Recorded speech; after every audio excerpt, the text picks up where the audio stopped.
Hello. चलिए start करते हैं हम लोग। तो फर्स्ट लेक्चर की वीडियोस आपको मिल गई होंगी जो मैंने आपको भेजी थी ग्रुप पे। और आज भी बेसिक ही है, बेसिक एक पहला लेक्चर्स है जिसमें हम लोग ये सब चीज़ें डिस्कस करेंगे कि पीएलसी क्या होती है, क्या उसके एडवांटेज हैं और क्यों इसको हम लेके आए पीएलसी को।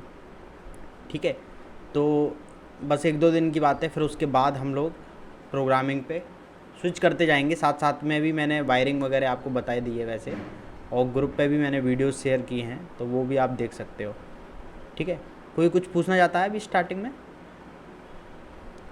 ठीक है, अभी मैं स्क्रीन शेयर कर रहा हूँ।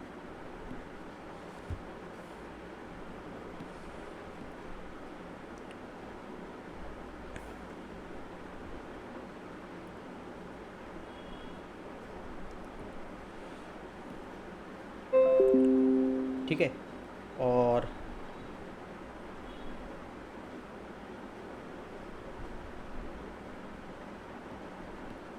अनिरुद्ध जी आ गए क्या? चलिए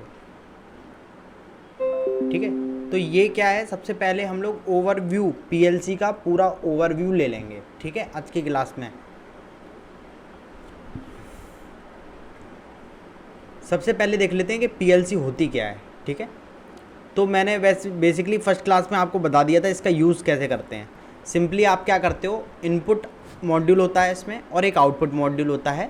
इनपुट इनपुट बटन वगैरह, स्विच वगैरह और सेंसर को आप इनपुट मॉड्यूल पे कनेक्ट कर देते हो, और आउटपुट मॉड्यूल पे आपके आउटपुट्स हैं, जैसे सोलेनॉइड वॉल्व है, मोटर्स हैं, एलईडीज़ हैं, वो सब आप आउटपुट पे कनेक्ट कर देते हो। और प्रोग्रामिंग जैसे आप डालते हो, उस प्रोग्रामिंग के हिसाब से वो सिस्टम पूरा काम करता है। ठीक है, अब देखो ये बेसिकली अगर डेफिनेशन के तौर पे कहा जाए तो एक डिजिटल कंप्यूटर ये कहा जाता है। ठीक है, क्योंकि ये कंप्यूटर वाली इसमें कैरेक्टरिस्टिक होती हैं, इसको हम लोग डिजिटल कंप्यूटर कहते हैं। ओके, तो ये टर्म याद रखना कि ये डिजिटल कंप्यूटर है, और स्पेसिफिकली ये डिज़ाइन होता है मशीन को कंट्रोल करने के लिए। पीएलसी बेसिकली जो होता है वो केवल इसी पर्पज़ से होता है कि आपकी मशीन को आप कंट्रोल कर सको। ठीक है, सब दूसरी बड़ी इम्पोर्टेंट बात ये है कि ये इंडस्ट्रियल एनवायरनमेंट में वर्क करने के लिए बनाया गया है। अगर पीएलसी का जो जो सर्किट है, इलेक्ट्रॉनिक सर्किट, उसमें कई सारे ऐसे इंतज़ाम किए गए हैं कि इसका इलेक्ट्रिकल नॉइज़ वगैरह का इस पर इम्पेक्ट ना आए। ठीक है, तो वो इसमें आपको मिलेगा। ये कंट्रोलर जो है इंडस्ट्री के हिसाब से ही आपको बनाया हुआ है। इसमें क्या बोल रहे हैं, और and is equipped with special input output interface, मतलब आप इससे इनपुट आउटपुट इंटरफेस भी कर सकते हो। मतलब जो इनपुट आउटपुट, जैसे जो मैंने अभी बताया, इनपुट मॉड्यूल और आउटपुट मॉड्यूल से आप क्या कर सकते हो, इनपुट स्विच वगैरह सारी चीज़ें, स्विच, सेंसर, पुश बटन, सब कुछ इनपुट इंटरफेस और आउटपुट इंटरफेस कर सकते हो। और ये जो पीएलसी है ये कंट्रोल होती है किसके द्वारा? प्रोग्रामिंग लैंग्वेज के द्वारा। जो मेन स्पेशल इसकी जो लैंग्वेज है, मेन लैंग्वेज जो है वो कैसे बनाई गई है, वो प्रोग्रामिंग लैंग्वेज C++ नहीं है। वो किन के लिए बनाई गई है? वो हम लोगों के लिए, जो इलेक्ट्रिकल इंजीनियर हैं, इलेक्ट्रॉनिक्स इंजीनियर हैं, इंस्ट्रूमेंटेशन वाले हैं और मैकेनिकल वाले हैं, उनके लिए ये लैंग्वेज बनाई गई है, जिसको कहते हैं हम लोग लैडर लॉजिक। और ये जो लैंग्वेज है बेसिकली ये इलेक्ट्रिकल के कॉन्सेप्ट पे आधारित है। लैडर लॉजिक जो लैंग्वेज है ये इलेक्ट्रिकल के कॉन्सेप्ट पे आधारित है। ठीक है, उसके बाद अगर हम लोग बात करें कि पीएलसी का डेवलपमेंट कैसे हुआ था, तो जैसे कि आप लोगों ने देखा होगा पुरानी इंडस्ट्री में रिले लॉजिक कंट्रोल होता था। मतलब आप हार्डवेयर टाइमर लेके आते थे, हार्डवेयर का ही काउंटर लेके आते थे, और उनसे रिले की वायरिंग करके आप एक लॉजिक वहाँ पे बनाते थे। एक ऑटोमेटिक सिस्टम आप किसके द्वारा बनाते थे? रिले लॉजिक कंट्रोल के द्वारा। लेवल स्विच वगैरह काफ़ी लगे रहते थे उन मशीनों में। ठीक है, तो इसको रिप्लेस किया पीएलसी ने। ठीक है, अब पीएलसी ने क्या किया, जो आपका लॉजिक बनाने में जो भी रिले लगी होती थी, ये सारी चीज़ें जो मैं अभी आपको बता रहा हूँ, या बहुत अच्छी तरह से और ज़्यादा अच्छी तरह से समझ जाएंगे जब हम प्रोग्रामिंग करेंगे ना, तो ये सारी चीज़ें और ज़्यादा क्लियरिटी में आ जाएंगी आपके। ठीक है, लेकिन एक ओवरव्यू देना एक अच्छा पॉइंट रहता है, ताकि आपके जो टर्म्स हैं आप टेक्निकल साउंड कर पाओगे कहीं भी अगर बात करोगे इसके बारे में। तो इसमें क्या है, इसको जो डेवलप किया गया था वो रिले लॉजिक कंट्रोल को रिप्लेस करने के लिए यूज़ किया गया था। पर क्या हुआ, इसकी डिमांड जो है मार्केट में बढ़ती गई। इसकी जो फंक्शनैलिटी है, क्योंकि ये कंप्यूटर पे बेस्ड है, तो इसमें क्या कर सकते हो आप, टाइमर्स ले सकते हो, काउंटिंग कर सकते हो, कैलकुलेट कर सकते हो, कंपेयर कर सकते हो एंड प्रोसेस कर सकते हो एनालॉग सिग्नल को। ठीक है, 2 टाइप के सिग्नल होते हैं, एक तो एनालॉग और एक डिजिटल। एक सेकंड एंट्री दे देता हूँ।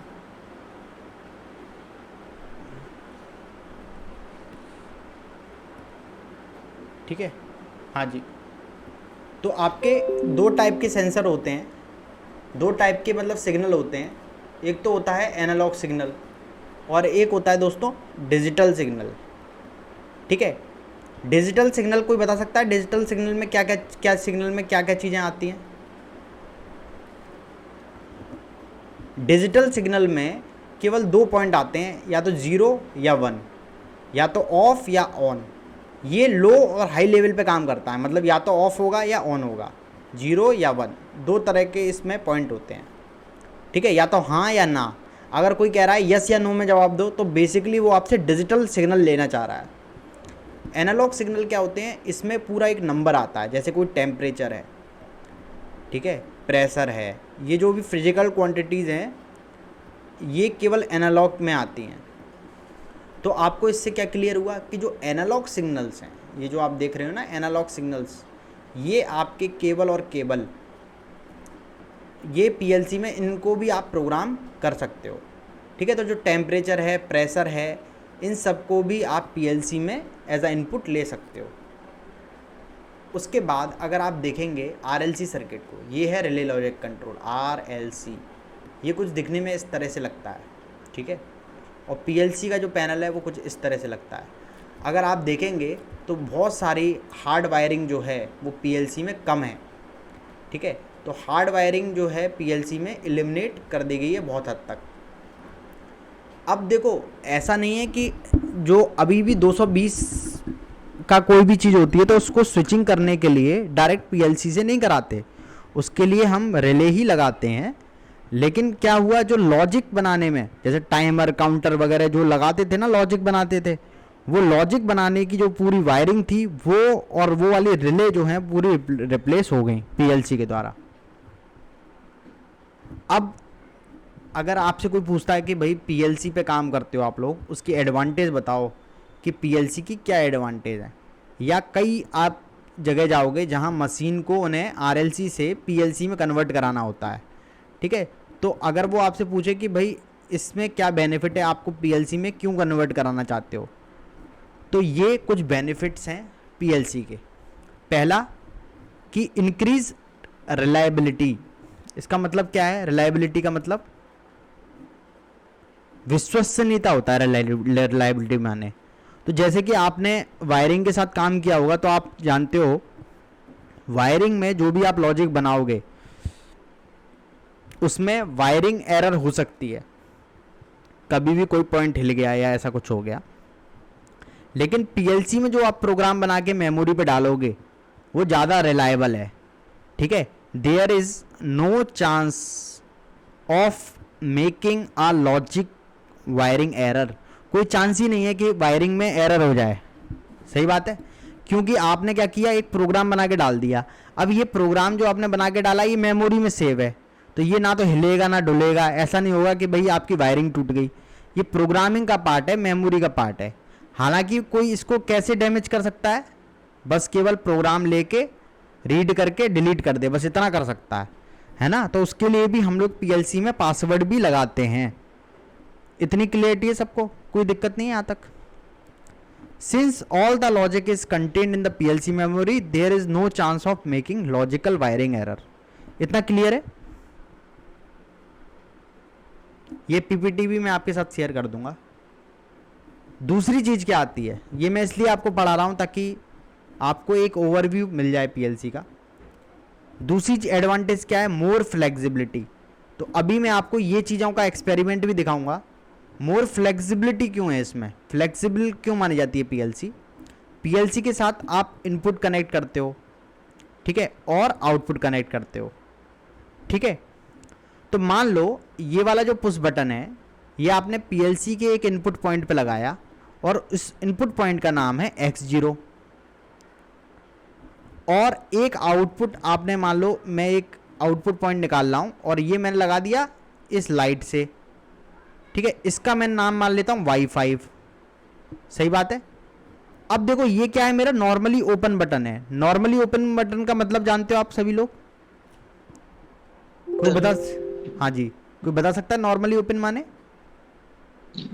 सर वो नॉर्मली ओपन जो एनो पॉइंट होता है उसको बोलते हैं सर। हाँ, तो बेसिकली एनो पॉइंट क्या होता है, नॉर्मली जो ओपन रहता हो, ठीक है, जी, पुश करने पे क्लोज हो जाएगा। पुश करने पर ये क्लोज हो जाता है, ठीक है। तो जब अगर आप इसे पुश करोगे तो ये क्लोज हो जाएगा। अब इसकी रिप्रेजेंटेशन प्रोग्रामिंग में कैसे होती है एनो की, इस तरह से इसको रिप्रेजेंट करते हैं एनो को, ठीक है। और अगर इसके साथ, इस बटन के साथ अगर आप इस लाइट को कनेक्ट करना चाहते हो तो सिंपली ऐसे कनेक्ट कर सकते हो, ये आपका कनेक्शन हो गया।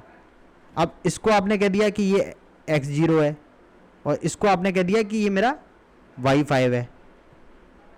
तो आप जब इस बटन को दबाओगे ना तो ये ऑन हो जाएगा, ठीक है। और इसके ऑन होने की वजह से मान लो आप इसको प्लस मान लेते हो, इसको माइनस मान लेते हो, ये मानने वाली चीज़ है, बस होती नहीं है ऐसा।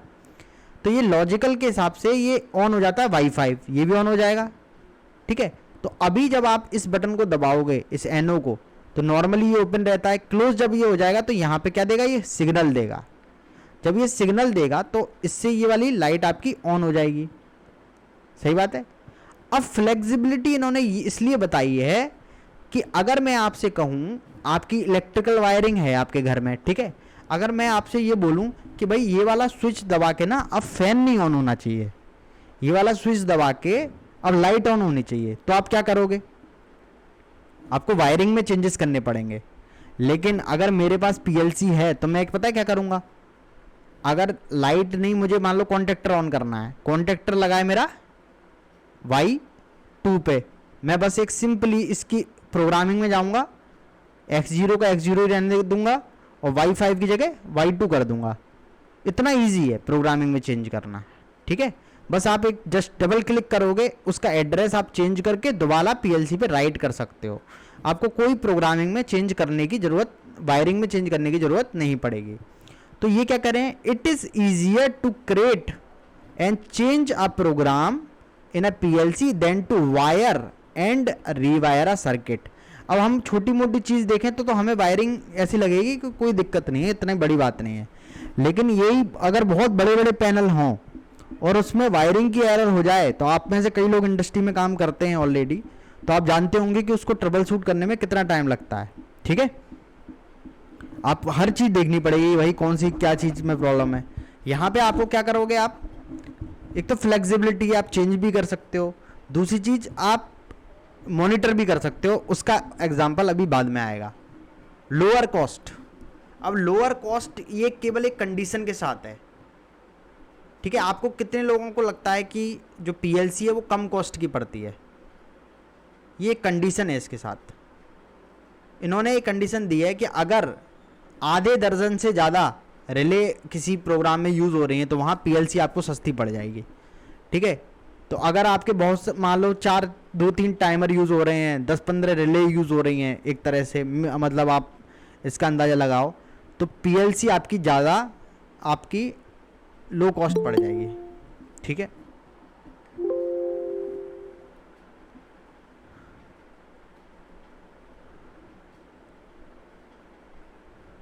ठीक है,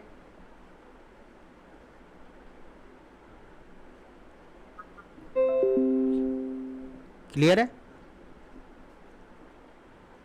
यहाँ तक तो कोई दिक्कत नहीं होगी। लोअर कॉस्ट है अगर आपकी ज़्यादा एक बड़ा टास्क है। देखो एक छोटा मोटा टास्क है ना, एक सिंपल छोटी मशीन है तो वो आज भी आरएलसी उसमें लगाते हैं रिले लॉजिक के थ्रू।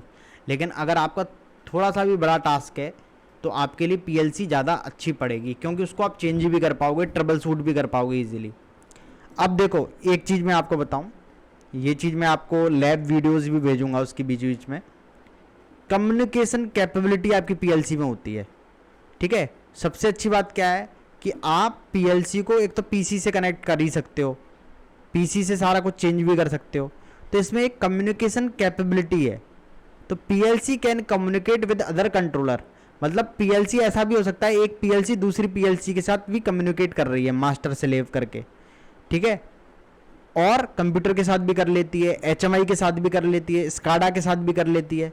तो पीएलसी आपकी कैसे कैसे एचएमआई के साथ कंट्रोल कर, एचएमआई के साथ कम्युनिकेट करवा लो, दूसरी पीएलसी के साथ कम्युनिकेट करवा लो, स्काडा के साथ कम्युनिकेट करवा लो, ठीक है।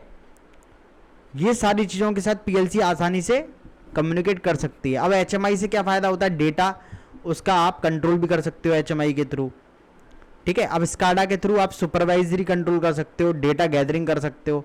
डेटा गैदरिंग का मतलब क्या है, स्काडा में डेटा गैदरिंग का मतलब क्या है और डेटा मॉनिटर का मतलब क्या है। जैसे मान लो आपका कोई प्लांट है, उसमें कोई भी बहुत सारी प्रोसेसेस चल रही हैं, उसमें आप देखना चाहते हो कि भाई कोई भी आपकी मोटर है उसका टेम्परेचर देखना चाहते हो, या किस चीज़ पे कितना लोड चल रहा है वो देखना चाहते हो। वो सारी चीज़ पीएलसी होगी, पीएलसी स्काडा से कम्युनिकेट कर रही होगी, और स्काडा से आपका स्क्रीन पे शो कर रहा होगा कि भाई क्या क्या चीज़ें हैं इसमें, क्या क्या पैरामीटर हैं, या मॉनिटरिंग आपको वहाँ पे शो करेगी, ठीक है। उसके बाद नेक्स्ट आता है फास्टर रिस्पॉन्स टाइम। अच्छा, आप लोग कोई बता सकता है कि कितना काउंट कर लेती होगी बेसिकली। मान लो एक सेंसर लगा दिया मैंने पीएलसी के इनपुट पे, तो पीएलसी के इनपुट पे एक सेंसर लगा दिया, ठीक है। आप कोई बता सकते हो कि कितना प्रोडक्ट काउंट कर लेगी, इसके सामने से कितने प्रोडक्ट निकल जाएं एक सेकंड में कि ये काउंट कर ले, कोई अंदाजा, कोई गैस करना चाहता है? जी सर, ये तो मैं हाई भी स्पीड में मतलब कि 100-150 के आसपास काउंट कर सकती है। अच्छा, तो जी देखो सर। इसमें जो लिखा हुआ है machines that process thousands of item पर सेकंड, मतलब वो जी तो सही बात है आपकी, ऐसा नहीं है। अब क्या है ना, सही बात इसलिए है क्योंकि कंट्रोलर पर भी डिपेंड करता है ना, कि हाई स्पीड जी इनपुट जी वाला है कंट्रोलर क्या है, तो 100-150 जी के हिसाब से आप मान सकते हो। अब ये कह रहे हैं थाउजेंड्स ऑफ आइटम भी कर सकती है। जैसे आप इनकोडर लगाते जी हो, इनकोडर में जी जी 2500 पल्स ले जाती है वो, है ना। जी पल्स आती है। जी हाँ, इतनी पल्स जब ले जाती है तो उसके अंदर वो काउंट करने की क्षमता होती है, बहुत अच्छी खासी जी क्षमता जी होती है। तो machines that process thousands of item per second and objects that spends only a fraction of second in front of sensor required the PLC. तो क्विक रिस्पॉन्स कैपेबिलिटी है, मतलब 1000 प्रोडक्ट तक इनका मानना है कि 1000 प्रोडक्ट तक ये डिटेक्ट कर लेगी। ये बेसिकली मेरे हिसाब से कौन सा सेंसर है, ये मुझे लग रहा है फोटो सेंसर टाइप का है ना, यहाँ से कुछ रेज भेजता होगा ये, और ये रिसीवर होगा इसका, ऐसा कुछ होगा, है ना। तो फोटो जी सेंसर जी देखो, इसमें मैं आपको बताऊं, फोटो सेंसर जो हो गया वो कोई भी चीज़ों को डिटेक्ट कर लेगा, उसकी बस लाइट जो होती है ना, रेस, उसमें कुछ कोई टकराव होना चाहिए। फिर आता है प्रॉक्सिमिटी सेंसर। प्रॉक्सिमिटी सेंसर जो होते हैं उसमें भी दो आते हैं, एक इंडक्टिव और एक कैपेसिटिव वाला। ये मटेरियल कर पाता है, केवल मटेरियल मतलब लोहा वगैरह करेगा, ये नॉन मेटल भी कर लेगा, ठीक है। तो ये आपके पास प्रॉक्सिमिटी सेंसर के बारे में है, ठीक है। तो प्रॉक्सिमिटी सेंसर क्या करता है, ये भी डिटेक्ट करने के काम में आता है। अब एक और बहुत इंपॉर्टेंट चीज़ है जो है easier to troubleshoot. Easier to troubleshoot का क्या मतलब है? ब्रेकडाउन जो भी फॉल्ट है उसको सर्च करने में मतलब हाँ इसमें एचएमआई पे शो कर देता है। हाँ, तो देखो एचएमआई पे तो चलो आप ही अलार्म डालते हो कि ये चीज़ बढ़ जाए तो ये यहाँ पे शो कर जाए। एक और बहुत अच्छी चीज़ जी है कि आप कभी भी आपके पास पीएलसी हो, ठीक है, पीएलसी है जैसे आपके पास, आप उसकी केबल लगाओ अपने पीसी में, ठीक है, पीसी में केबल लग गई। अब उसके बाद जो भी प्रोग्राम होगा पूरा प्रोग्राम यहाँ पे आ जाएगा, आप रीड कर लोगे पीएलसी को, तो ये प्रोग्राम मान लो आ गया। प्रोग्राम जो आ गया, इसमें जो चीज़ ऑन है वो दिखाएगा ब्लू से, जो चीज़ ऑन है वो ब्लू से दिखाएगा, और जो चीज़ ऑन नहीं है वो दिखाएगा सिंपल नॉर्मल इस तरह से, है ना। और जो चीज़ ऑन है उसको ये जी। दिखाएगा कि ऑन का सिग्नल दिखाएगा इस पर कि ये ऑन है।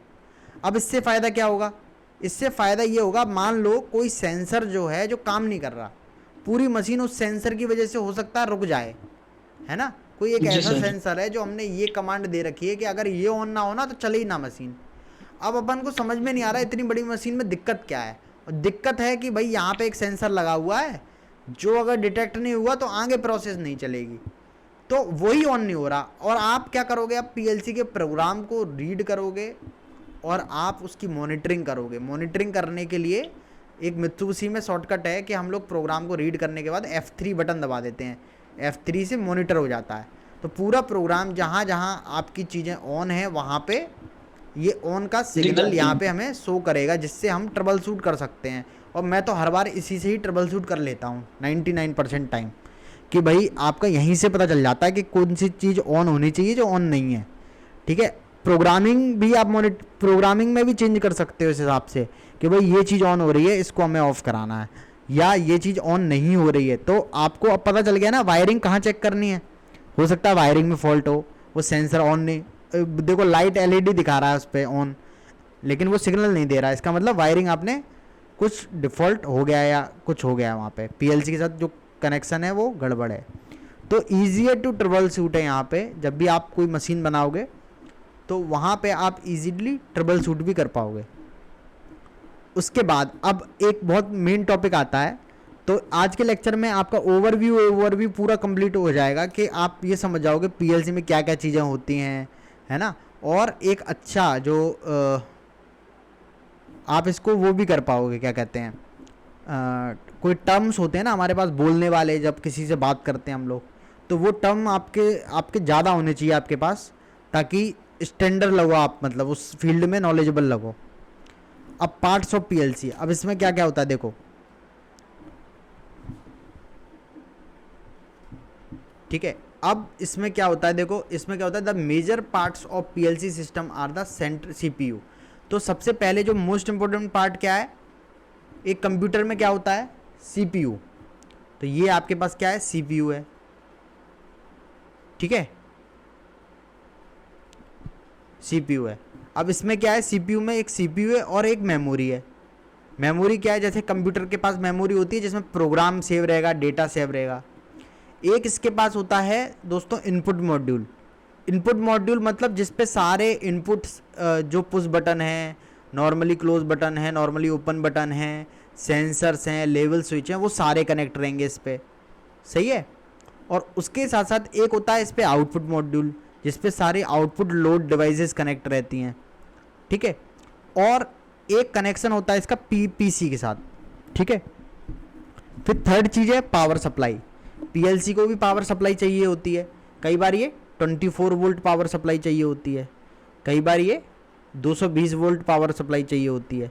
तो ये मैंने आपको पिछले लेक्चर में आपको बताया था कई लोग आप लोगों को कि 24 वोल्ट की चाहिए होती है, कई बार 220 वोल्ट चाहिए होती है। मित्सुबिशी में कुछ होते हैं डीएस वाले मॉडल, मतलब 24 वोल्ट वाले, कुछ होते हैं ईएस वाले मॉडल। ईएस ही था ना, हाँ ईएस ही था।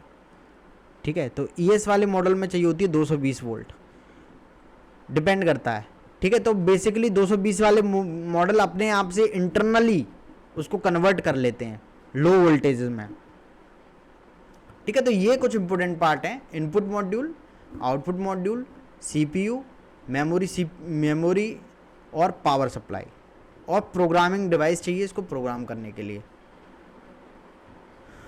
इसके बाद एक बहुत इंपॉर्टेंट चीज़ मैं आपको बताता हूँ कि पीएलसी के जो सॉफ्टवेयर होते हैं, देखो दो आर्किटेक्चर होते हैं। एक तो ओपन आर्किटेक्चर होता है जिसमें जो कंपनी होती है वो सिस्टम को क्या रखती है, ओपन सिस्टम रखती है, मतलब कोई भी उसके सॉफ्टवेयर डाउनलोड कर सकता है और कोई भी उसके साथ कोई भी कंट्रोलर आप प्रोग्राम कर सकते हो, ओपन सोर्स। ठीक है, अब ये क्या कह रहा है, ओपन आर्किटेक्चर एक ऐसा आर्किटेक्चर है जिसमें कोई भी डिवाइस इजीली कनेक्ट हो सकती है उस सिस्टम के साथ, connected easily to device and program made by another manufacturer. मतलब एक सॉफ्टवेयर है जिससे आप अदर मैन्युफैक्चरर की डिवाइसेस को प्रोग्राम कर सकते हो। जैसे आप लोगों में से कई लोग ये पूछते हैं कि क्या हम डेल्टा के जो सॉफ्टवेयर सीख रहे हैं क्या उससे हम मित्सुबिशी की पीएलसी प्रोग्राम कर सकते हैं, या आरएस लॉजिक से क्या हम डेल्टा प्रोग्राम कर सकते हैं। तो देखो अपने यहाँ ज़्यादातर क्या है, प्रोप्राइटरी वाला काम है हमारे यहाँ पीएलसी और इंडस्ट्रियल ऑटोमेशन में। प्रोप्राइटरी क्या होती है, प्रोप्राइटरी का मतलब ये होता है क्लोज्ड आर्किटेक्चर होता है, ठीक है। क्लोज्ड आर्किटेक्चर मीन्स कि आपका क्लोज्ड सिस्टम है, मतलब आप अगर डेल्टा की पीएलसी यूज़ कर रहे हो, सॉफ्टवेयर उसका आपको यूज़ करना पड़ेगा आईएसपी सॉफ्ट। आप लोग भी बताते जाना, अगर आप मित्सुबिशी यूज़ कर रहे हो तो आपको उसी का ही सॉफ्टवेयर यूज़ करना पड़ेगा, ठीक है, उसका सॉफ्टवेयर यूज़ करना पड़ेगा। जो क्या है बताइए मित्सुबिशी का, ठीक है। तो आप अगर जो पीएलसी यूज़ कर रहे हो उसके हिसाब से आपको सॉफ्टवेयर यूज़ करना पड़ेगा, तो इसको कहते हैं हम लोग क्लोज्ड आर्किटेक्चर, ठीक है। मित्सुबिशी का अगर आपके पास पीएलसी है तो आपको यूज़ करना पड़ेगा GX वर्क्स 2, ठीक है। अगर एलन बैटली है तो उसके लिए सॉफ्टवेयर अलग है, वो क्या है RS लॉजिक्स 500, और अब तो 5000 भी आया है कंट्रोल लॉजिक्स के लिए। सीमेंस से तो सबके लिए सॉफ्टवेयर अलग है इसमें, पर प्रोग्रामिंग के जो कॉन्सेप्ट है वो सबके लगभग सेम है। TIA पोर्टल और सिमेटिक मैनेजर वगैरह भी होते हैं, डेल्टा का YPL सॉफ्ट भी होता है, ठीक है। अब सबकी HMI के लिए सॉफ्टवेयर अलग है, जैसे डेल्टा के लिए आपका DOP सॉफ्ट सॉफ्टवेयर है, ठीक है। मित्सुबिशी के लिए आपका GT डिज़ाइनर है। तो ये सारे सॉफ्टवेयर यूज़ होते हैं। कम्युनिकेशन के लिए अलग से और सॉफ्टवेयर यूज़ होते हैं। तो इसीलिए मैं स्पेसिफिक चल रहा था कि मित्सुबिशी पे हम लोग काम करेंगे प्रॉपर, डेल्टा पे हम लोग काम करेंगे तो प्रॉपर करेंगे। हालांकि प्रोग्रामिंग कॉन्सेप्ट जो आप समझोगे उसमें आप सारी चीज़ समझ जाओगे, ऐसा नहीं आप कोई भी पीएलसी आपको समझने में दिक्कत आ रही है। तो जब हमने स्टार्टिंग की थी तो मान लो मैंने सबसे पहला जो सॉफ्टवेयर था वो कोई एक सीख लिया था, ठीक है। जब हम एक सॉफ्टवेयर सीख जाओगे तो बाकी सॉफ्टवेयर सीखने में आपको 2 या 3 घंटे लगेंगे उसके साथ समझने में उसको, ठीक है। अब पीएलसी भी 2 टाइप की होती हैं, एक तो होती हैं स्मॉल पीएलसी, है ना। ये ज़्यादातर हम लोग जब मशीन में काम करते हैं ना तो फिक्स्ड आईओ वाली पीएलसी को देखते हैं हमारे पास। फिक्स्ड आईओ वाली कैसे होती हैं, जिसमें इनपुट आउटपुट फिक्स्ड होते हैं। तो इसी में देखो आप इस पीएलसी के अंदर ही इनपुट सेक्शन भी है, आउटपुट सेक्शन भी है, पावर सप्लाई भी। पावर सप्लाई मतलब पावर सप्लाई इसको दे सकते हो उन पॉइंट्स को, और सीपीयू मेमोरी कम्युनिकेशन पूरा एक पैकेज में है। इसको हम लोग कहते हैं फिक्स्ड पीएलसी।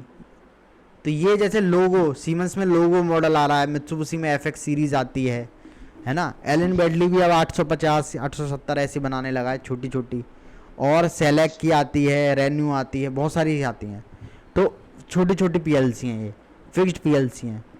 और देखो लेकिन एक चीज़ और बता दूं, जैसे इन्होंने बोल दिया कि is there of small PLC that come in single package with no separate और रिमूवल, मतलब कोई भी आप यूनिट इसके साथ लगा नहीं सकते, ये कह रहे हैं ये फिक्स्ड में, ठीक है। प्रोसेसर जो होता है वो इनपुट आउटपुट के साथ पैक्ड होता है। लेकिन मैं आपको कुछ चीज़ें दिखाता हूँ, देखो जैसे ये वाली पीएलसी है, ये मेरे पास है पीएलसी माइक्रोलॉजिक्स 1100।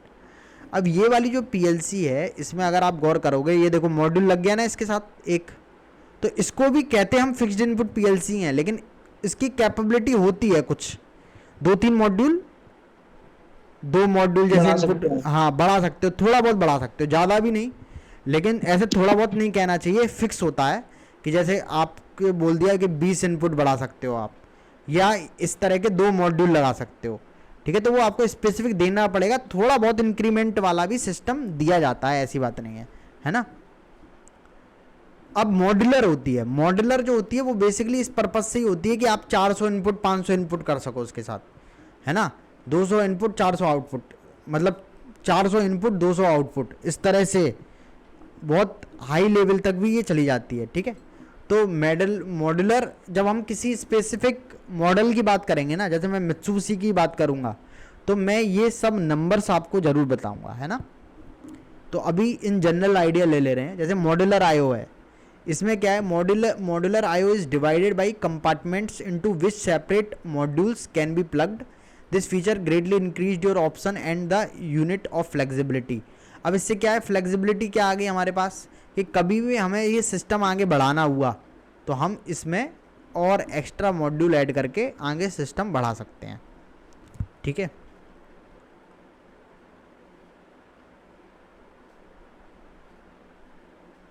हाँ अब देखो ये एक बहुत अच्छा एक्सप्लेनेशन है, ये मैंने तैयार, ये मेंटिक्स वाले हमारे साथ एक टीचर थे, उन्होंने ये तैयार किया था। ठीक है, उन्होंने क्या, ये मित्सुबिशी का ही है, वैसे मित्सुबिशी के मैनुअल में से कॉपी किया हुआ है, लेकिन ये आपको इससे समझ में बहुत अच्छा आएगा। तो ये चीज़ पता क्या बता रही है, ये बहुत अच्छा कॉन्सेप्ट ये बता रही है कि किस तरह से जो प्रोग्राम हैं, जो आप पीएलसी के इनपुट पॉइंट पे जो बटन लगाते हो ना, ये वाले जो बटन है, इनपुट बटन, पुश बटन आप लगाते हो, आपने देखे हैं, है ना, इससे आपकी जो एलईडी जो आप लगाते हो ये ऑन कैसे होती है, कैसे जो प्रोग्रामिंग वाला पार्ट है वो कम्युनिकेट करता है हार्डवेयर के साथ। देखो एक सिंपल एसएमपीएस लगाई इन्होंने, ये मान लो एसएमपीएस है, एक प्लस ये कनेक्ट हो गया, x0 पॉइंट पे आप लगाते हो। सबसे पहले एक बटन ले लेते हैं, ये बटन ले लिया आपने, यहाँ तक सबको क्लियर है ना। इस बटन के दो सिरे होंगे, एक ए सिरा एक बी सिरा। आपने मान लो बी सिरे से एक वायर लिया और आपने x0 पे कनेक्ट कर दिया यहाँ पे, ठीक है, और दूसरा सिरा आपने लेके माइनस में लगा दिया। और एक होता है कॉमन, तो इस x0 x1 x2 जितने भी पॉइंट इनपुट पॉइंट होंगे ना, उनका एक कॉमन होगा यहाँ पे, उस कॉमन के साथ आपने कर दिया प्लस कनेक्ट। सही बात है। तो अब क्या होगा, जब ये आप बटन दबाओगे ना, ये इनपुट रिले कॉइल होती है एक, सही बात है, ये जो इनपुट मॉड्यूल लगा होता है ना, इसमें इनपुट रिले की एक कॉइल होती है। इस रिले की कॉइल को जब प्लस माइनस दोनों मिलते हैं तो ये ऑन हो जाती है। क्या इस बात को आप समझ पा रहे हो? जैसे आपके पास एक रिले कॉइल है और इस कॉइल को अगर मैं प्लस और माइनस दोनों दूंगा तो ये ऑन हो जाएगी। अब मैंने क्या गेम खेला कि मैंने प्लस तो इसे दे दिया डायरेक्ट कॉमन के थ्रू, यहाँ पे इस पर प्लस आ गया। अब मैंने कहा भाई माइनस में नहीं दूंगा, माइनस तुझे तब दूंगा जब कोई ये बटन, आप लोग में से कोई एक बटन दबाएगा ना, ऑपरेटर जब बटन दबाएगा तब तुम्हें प्लस दूंगा। ठीक है, तो जैसे ही ये बटन दबाता है ऑपरेटर, इसको प्लस माइनस दोनों मिल जाते हैं। प्लस माइनस जैसे ही दोनों मिलते हैं तो ये इनपुट की जो रिले कॉइल है ये ऑन हो जाती है। अब ये ऑन हो गई है, ये खबर पहुंचती है आपकी सीपीयू के पास, सीपीयू के पास पहुंच गई होती है, ठीक है, डिवाइस मेमोरी में। अब ये क्या करता है, ये प्रोग्राम में अपडेट कर देता है। जैसे ये x0 ऑन हो गया तो ये खबर लेके जाएगा प्रोग्राम के पास, जो आपने प्रोग्राम बनाया होगा। तो आपने क्या प्रोग्राम बनाया, मान लो आपने ये प्रोग्राम बनाया है कि जब कोई x0 को ऑन कराए तो मेरा y10 ऑन हो जाए। ठीक है, ये आपने प्रोग्राम बना के लोड कर दिया है। अच्छा, कोई ऐसा तो नहीं जिसको ये चीज़ें ना पता हो क्या है, ये चीज़ क्या है? पता है सर, है ना, ये एनो कॉन्टैक्ट है, ये आउटपुट कॉइल है। जैसे कोई भी आउटपुट एलईडी वगैरह कनेक्ट करते हैं तो उसका सिंबल है, ऐसे रिप्रेजेंट करते हैं प्रोग्रामिंग में, है ना। कोई एनो स्विच है तो उसको ऐसे रिप्रेजेंट करते हैं। तो जैसे ही आप इस x0 को ऑन कराएंगे वैसे ही y10 आपका ऑन हो जाएगा। अब प्रोग्राम क्या करेगा, प्रोग्राम ये खबर लेके जाएगा इस आउटपुट रिले कॉन्टैक्ट के पास। अब ये क्या है, ये रिले जो है ना, ये देखो ये वाला जो लैंप है ये इससे कनेक्टेड है ऑलरेडी। यहाँ पे क्या होता है, एक ओपन सर्किट होता है, तो जैसे ही ये सॉफ्टवेयर का y10 ऑन होता है ये क्लोज हो जाता है, और वैसे ही जैसे बंद होता है ये आपकी लैंप ऑन हो जाती है। ठीक है, तो ऐसे पूरा प्रोसीजर चलता है कि पहले इनपुट रिले कॉइल ऑन होती है, उसके बाद प्रोग्रामिंग में बात जाती है, प्रोग्रामिंग से आउटपुट ऑन होता है, आउटपुट फिर आउटपुट रिले कॉन्टैक्ट ऑन करता है, जिसकी वजह से ये आउटपुट आपको मिल जाती है। इस पूरा सिचुएशन, ये पूरा काम करने में जो टाइम लगता है उसको क्या बोलते हैं हम लोग? ऑपरेशन टाइम, स्कैन साइकिल कहते हैं, है ना जी। ये स्कैन टाइम में पूरा कंप्लीट हो जाता है, पूरा काम स्कैन साइकिल में कंप्लीट हो जाता है, मिली सेकेंड्स में होता है ये पूरा। ठीक है, देखो ये होता है, इसे कहते हैं हम लोग पीएलसी प्रोग्राम इज एग्जीक्यूटेड। अब मैं ये क्यों बता रहा हूं आपको, जैसे कोई कहेगा ना स्कैन साइकिल कितनी, स्कैन साइकिल जो है ना, स्कैन साइकिल में फंस गया, या ये टर्म यूज़ करते हैं लोग, ठीक है। और कई जगह केवल टर्म यूज़ करने का ही पैसा है, आप ये समझ लो। जो बड़ी कंपनियां हैं उसमें जो मेंटेनेंस में होते हैं वो टर्म्स ही यूज़ कर पाते हैं बस, है ना। तो ठीक है, अब ये होती है, इसको कहते हैं हम लोग स्कैन साइकिल। इसको बहुत गौर से देखिएगा। सबसे पहले आपने देखा जैसे ऑपरेटर ने बटन दबाया था ना, तो वो रीड इनपुट, सबसे पहले जो इनपुट्स हैं उनकी स्टेट को रीड करा। उसके बाद रीड करने के बाद क्या किया, रीड कर लिया। रीड करने के बाद प्रोग्राम में एग्जीक्यूट करवाया। प्रोग्राम में आपने क्या लैडर लॉजिक बना रखा है उसके हिसाब से एग्जीक्यूट करवाया। उसके बाद से ये भी चेक करता है कि भाई कोई फॉल्ट तो नहीं है, मतलब कम्युनिकेशन एरर तो नहीं है ना, ये सारी चीज़ें चेक करेगा। उसके बाद आउटपुट को अपडेट कर देगा। ये जो साइकिल है ये रिपीट होती रहती है, ये मिली सेकेंड्स में होती है,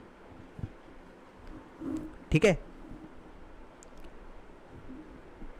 ये क्लियर होना चाहिए आपको, ठीक है। Read input, execute program, diagnosis and communication and update output, ये रिपीट में चलती रहती है। इसको बोलते हैं स्कैन साइकिल। तो कई लोग जो अच्छे लेवल के प्रोग्रामर होते हैं वो इसको भी रिड्यूस करना चाहते हैं। रिड्यूस कैसे करेंगे कि आप प्रोग्राम को ज़्यादा हैवी ना बनाओ। वैसे मैं बताऊं आपको, इसमें पीएलसी प्रोग्रामिंग जब भी हम करते हैं तो हैवी बनाने पे हमारा ध्यान नहीं रहता, लेकिन इस चीज़ पे ध्यान ज़रूर रहता है कि भले ही प्रोग्राम हैवी हो जाए लेकिन भविष्य में अगर उसको कोई चेंज करे तो इजीली उसको चेंज कर पाए, उलझे ना उसमें। तो हमारा मेन फोकस पीएलसी प्रोग्रामिंग को कर, जब भी आप देखोगे तो हम कई मेमोरी लेते हैं इनपुट से, मैपिंग वगैरह करते हैं, तो वो इसलिए ज़्यादा करते हैं कि आपको भविष्य में कोई ईजीली उसको चेंज कर पाए, है ना। ये हो गया, ये होती है स्कैन साइकिल। बाकी आपको ये सब चीज़ें पता ही हैं कि इनपुट आरएलसी वाली मशीन में आपने ये बहुत लगे देखे होंगे, ये सिलेंडर वगैरह पे ये जो चीज़ें हैं ना, लेवल्स, ये वो पहले, हाँ सॉरी लिमिट स्विच। तो लिमिट स्विच आपने इसलिए ये बहुत देखे होंगे, कोई भी न्यूमेटिक होता है वो इस पर, वो सब कुछ इसी से कराते हैं, यही सिग्नल देते हैं आगे उनके लिए। पीएलसी में क्या होता है, आप रीड स्विच लगा देते हो न्यूमेटिक वगैरह के लिए, वो आपके लिए अब इजी पड़ जाते हैं, है ना। लिमिट एक छोटा सा रीड स्विच होता है जो इस पूरे को रिप्लेस कर सकता है। तो जो पुरानी मशीन है उनमें ये सब चीज़ें लगी रहती हैं ज़्यादा, लिमिट स्विच वगैरह, ठीक है। तो ये सारी इनपुट डिवाइस हैं आपकी, जिसमें पुश बटन है, लिमिट स्विचेज हैं और सेंसर्स हैं, ठीक है। ये सबको पता ही है। और ये वायरिंग क्या है, बिल्कुल सिंपल है। इस वायरिंग की वीडियो मैंने फर्स्ट लेक्चर में यही कराया था, तो मैं आज की वीडियो मैंने ग्रुप पे भी शेयर कर दी थी, मैं और भी कर दूंगा दोबारा, ठीक है। क्या है, बस आपको ये ध्यान रखना है कि इनपुट को प्लस और माइनस दोनों मिल जाए।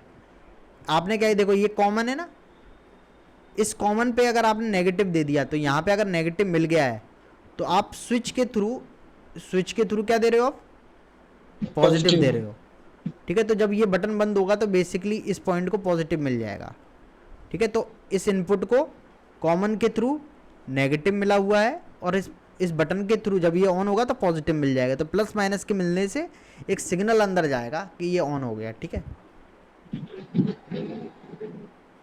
ये आपके आउटपुट मॉड्यूल है। आउटपुट मॉड्यूल पे क्या क्या लग सकता है, एक इस तरह का भी पहले प्रोग्रामिंग डिवाइस आता था, ठीक है।